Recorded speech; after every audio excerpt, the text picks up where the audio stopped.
Hello everyone, and welcome back to another episode of Channel Slowly Bleeding, the channel where we play Magic Online draft and sealed events on the cheap.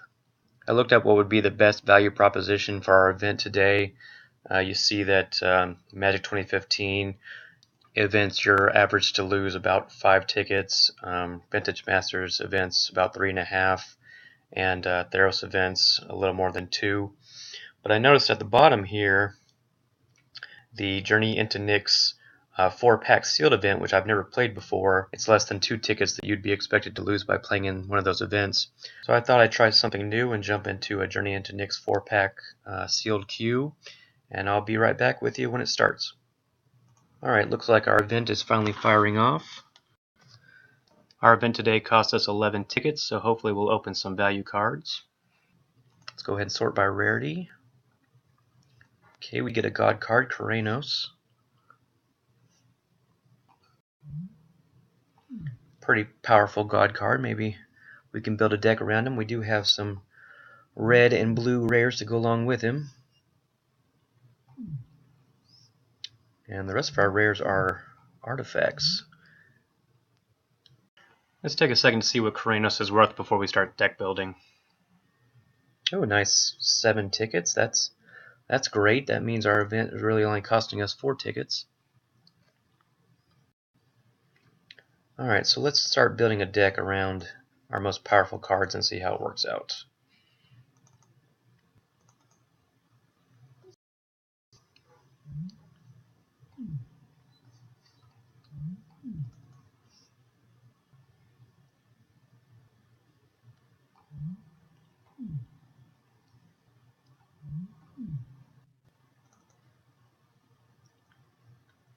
I'm going to go ahead and set up my initial deck, and then I'll get right back to you.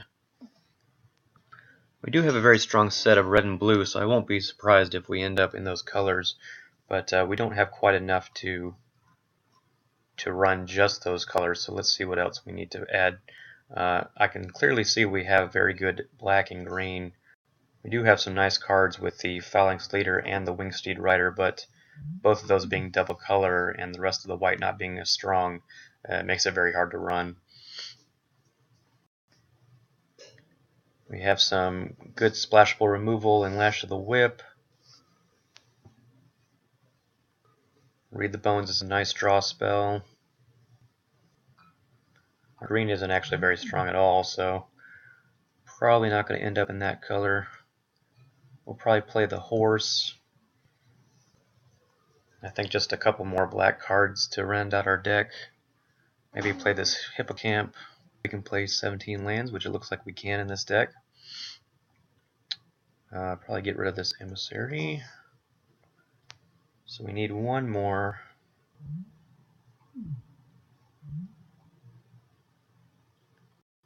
Probably need it to be a creature. We're kind of light on creatures. So possibly this Bloodtoll Harpy. Alright, that doesn't seem too bad. Do have a lot of double red.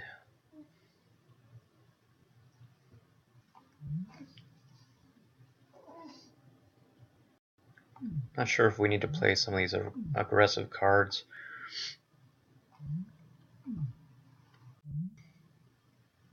Let's get rid of Rouse the Mob. Separate our deck into effects and creatures.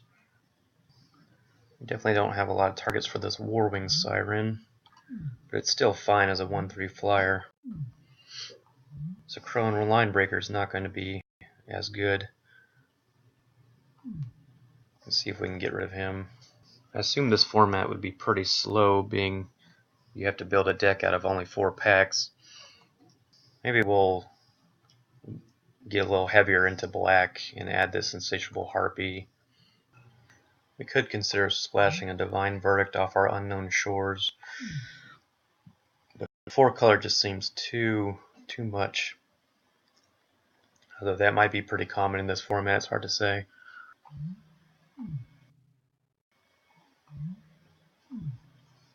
I think we'll take the Boon of Erebos and run with this. Let's see what our land suggestion is. Okay, that seemed like a bug. Only 6 lands? I don't think so. Am I supposed to be building a 30 card deck? Okay, after doing a little research, we're building a 30 card deck, so that makes this a little different. So the question becomes, do we want to cut black altogether? Cut red altogether? I think our strongest cards are Keranos and Hammer of Purphoros, so I don't think we want to cut red. Let's see what happens when we cut black.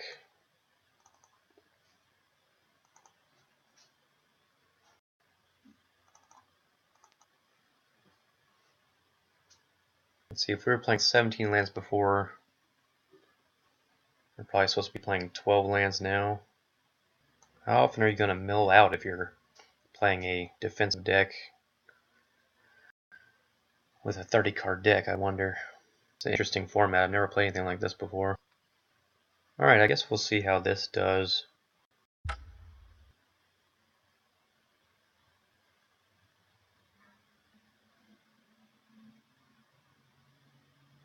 Not sure if we should play the swamp or not. I don't think I'm going to. Oh wait, we've got too many lands anyway. Let's see here. All of our double casting cost cards, except for Rise of Eagles, are double red. But we do need blue early. I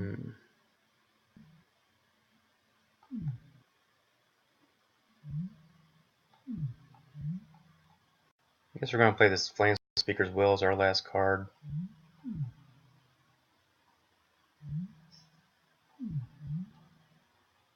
It'll probably be sideboarded very quickly, but I'm not sure what else we can play unless we go deep into black. It'd be a shame not to play the Lightning Strike, the Hammer, the Riddle of Lightning, the God, the Skink. All these cards seem pretty good. But black's pretty strong too, and blue is very good as well. I don't know. Maybe we'll be sideboarding into red black or blue black. But let's see how it goes. All right, we'll see you in round one.